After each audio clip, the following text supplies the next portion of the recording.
So today we're a long way from the landing beaches. We're south of Normandy, near Mont au Perche.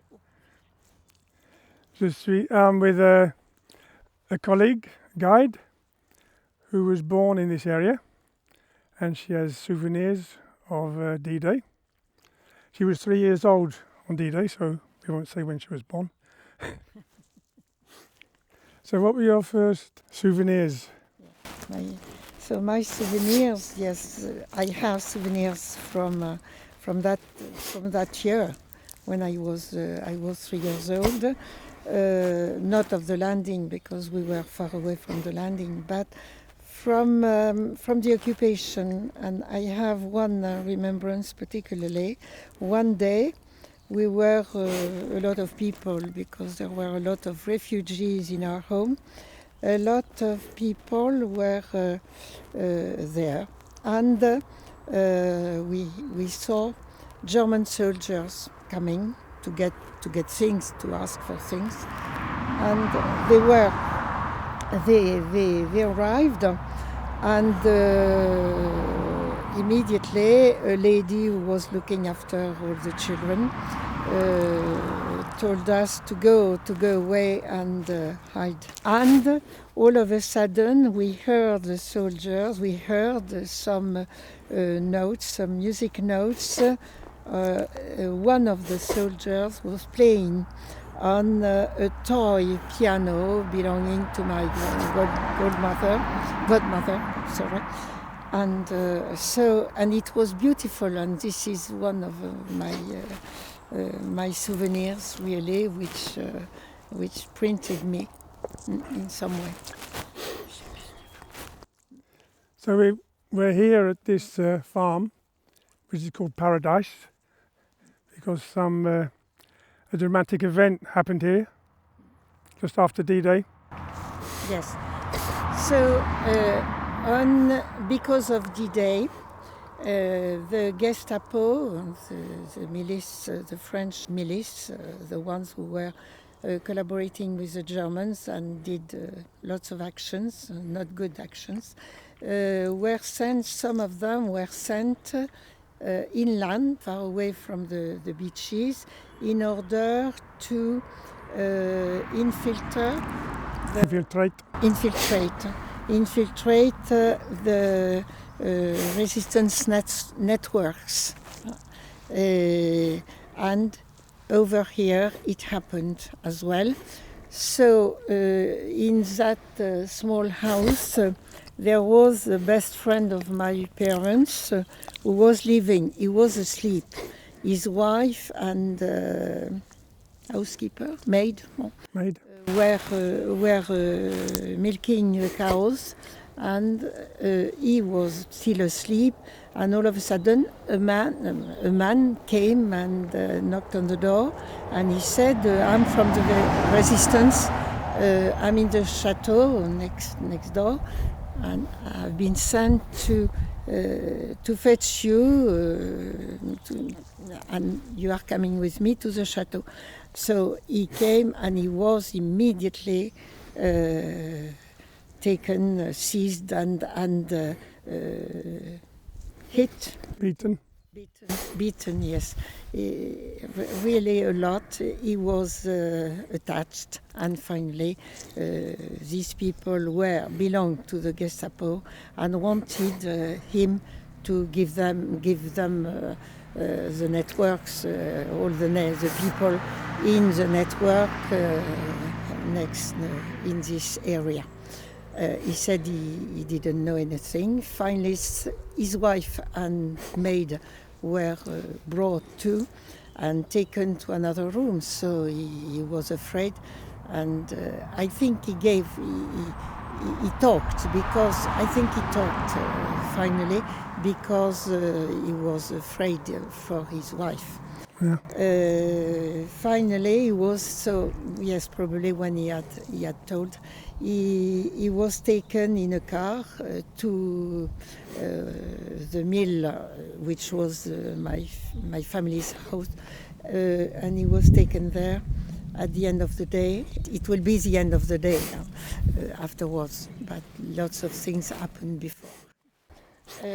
The chateau belonged to Madame Ardouin, a woman who was a widow. Unfortunately, she had married afterwards a man called Babelin, who was a collaborator, a horrible collaborator. And they had 2 children that I've known, Nicole and Luc. Luc, who was 16 years old.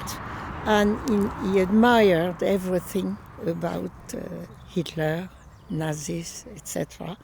His stepfather, and the uniforms.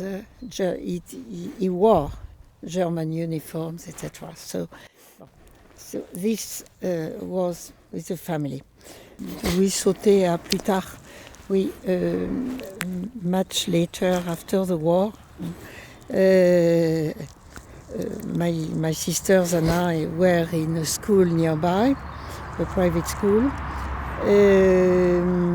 I was among the youngest, but Nicole was in the eldest girls. She was very, very nice, but her mother and herself came out every day wearing sunglasses and scarves, not to be recognized, because they were so ashamed of what the father and the son or brother had done. After the war, Babelin, the man, had been condemned, sentenced to death, life death. Of course, because he had done very bad actions and caused the death of many resistants. So that woman has always been ashamed for her husband, and she was a very, very nice woman. So he was still in prison at the time? No, because you didn't have. No, he was sentenced to death, but I don't know. Well, he died. He didn't live enough to die. To stay in prison. Yes, it was life in some way. So here there has been another thing. The Germans, you understand that the Germans were everywhere in the area to try to find a resistance, and they have come here to a place called Le Hazé. The owner, Marcel Billard, the owner, was hay harvesting, with his young daughter on his knees on the machine, and so I don't know what he's been doing with the girl. He's told, his grandson has told us, but I don't know now. Anyway, he managed to send the daughter home, and he ran away from the Germans. He himself ran away, and he arrived at the hedge over there. But unfortunately, he had a little dog which never left him, and the little dog ran after him and barked at him. He was hiding at the bottom of the hedgerow, and of course, when the dog barked, a German soldier saw him. There were 2 German soldiers near, so they killed him, and he was killed like this. But afterwards,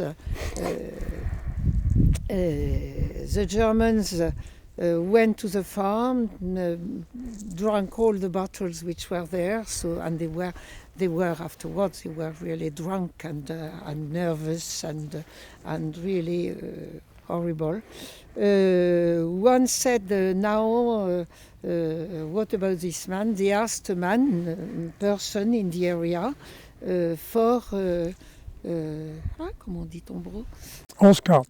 For a horse cart, and a man lent the horse cart to take the body of Marcel to the mill.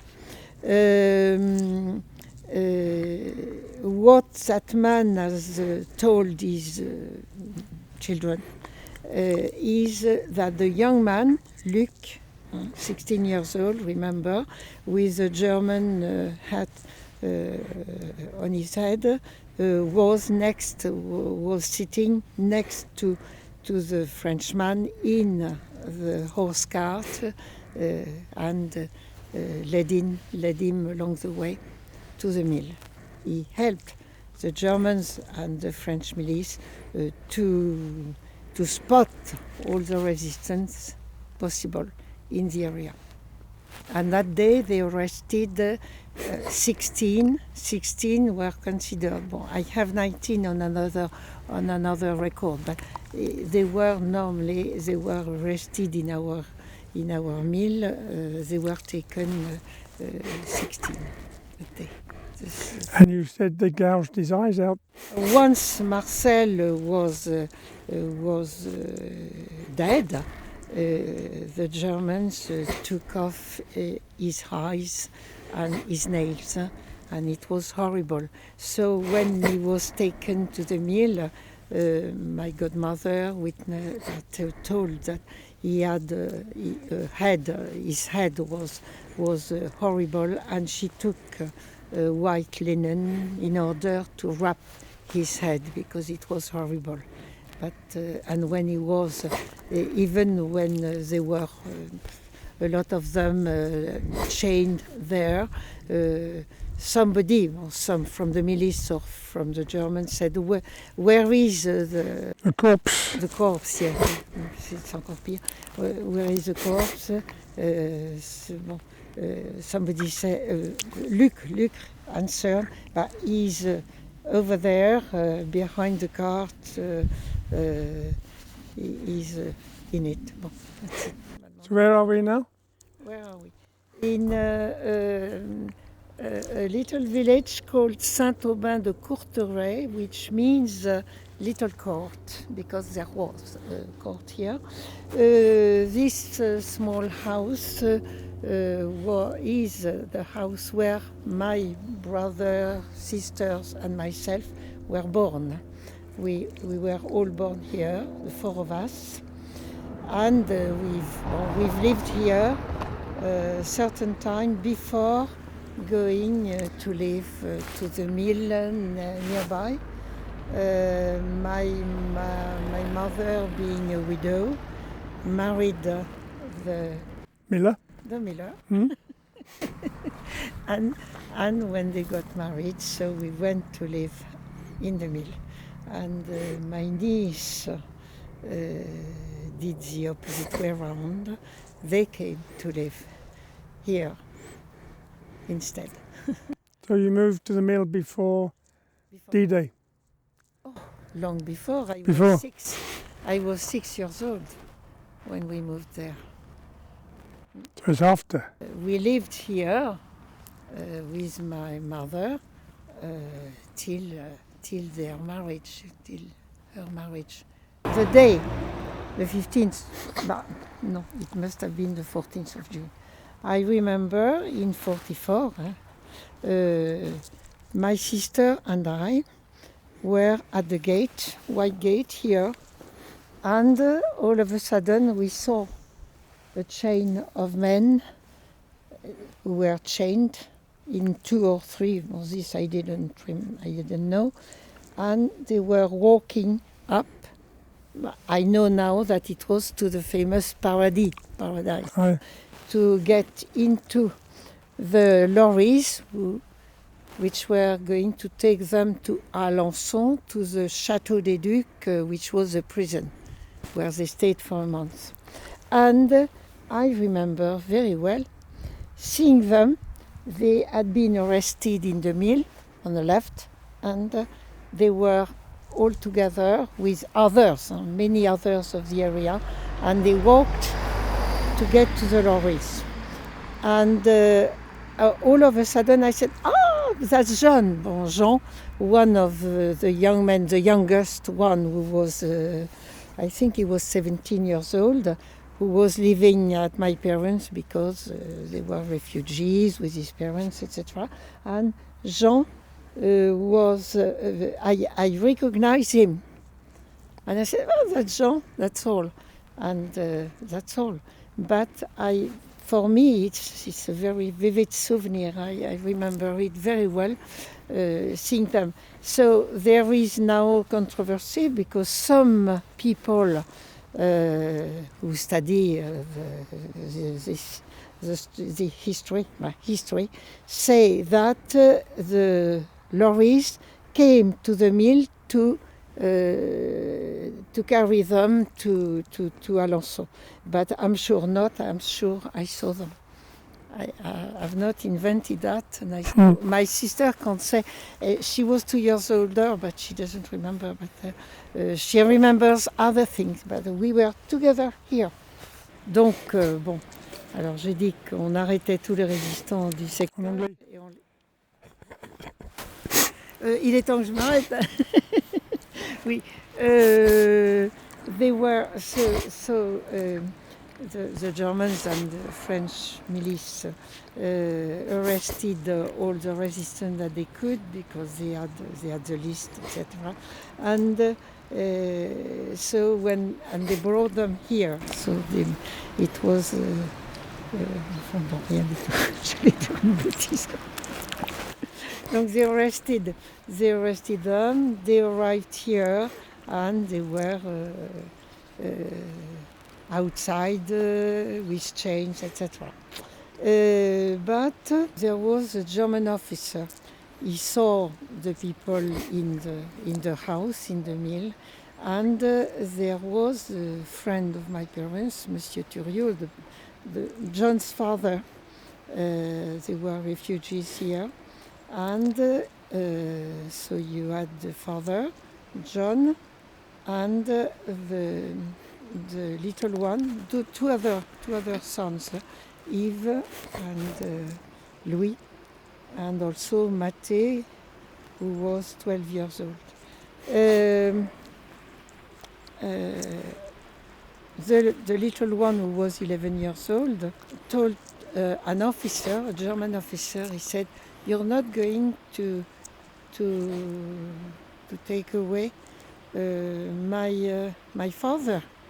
And the officer said, "Yes, I understand. I have children like you, but I have to take. I won't take your father, but I have to take your brother." And he took the brother. Was taken to Germany, and he came back, fortunately. The Germans realized in the list they had that they didn't have all the men. Where are all the men? And they decided they had to know. And of course somebody had to say, but they are making bread in the farm of the... And so they said to John, "You are going to guide us, and we are going there." So they went. They took the footpath, the road, and my godmother realized that, and she said, "I might cut the road to them." So she immediately ran away, but on the right side of the road. Unfortunately, she didn't have the choice, and when she arrived there, she arrived about at the same time as them. So she couldn't tell them to go away.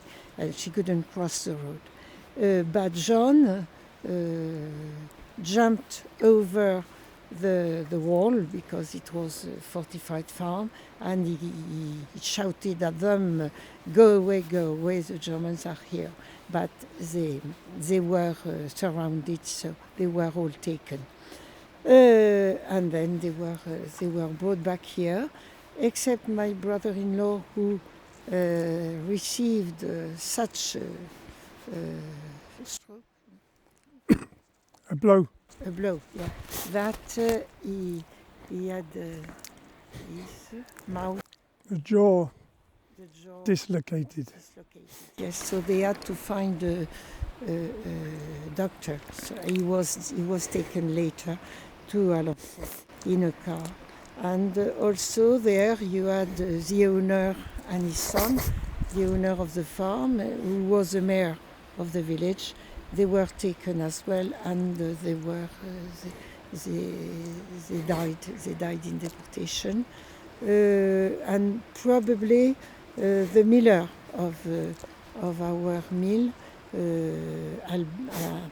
Abel Le Prince, who is still deported, missing. Missing. Still reported missing, and we are still working on the inquiry. And they came back. They were liberated. They stayed all together. They stayed in Germany in the same camp, all together, and they were very tough together. And except at the end, when they left, quite at the end, but nearly always their group was never separated.